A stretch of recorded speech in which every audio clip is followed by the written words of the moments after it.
Okay, hai. So seorang brother ni dapat ikan jackpot. Apa yang selalu orang sebut ikan jackpot dekat kolam ni, ikan tu target 5 kilo. Kalau 5 kilo 200 dalam tangan. Tu. Korang tengok. Alhamdulillah besar guys. Oh, besar guys.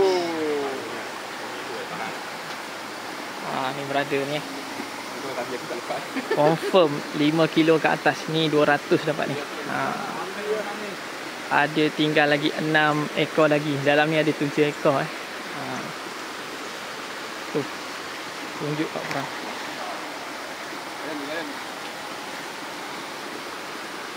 Bagi ikan tu letih dulu.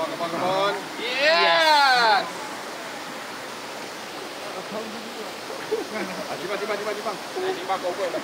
Alhamdulillah, syukur nikmat. Okey, pergi timbang.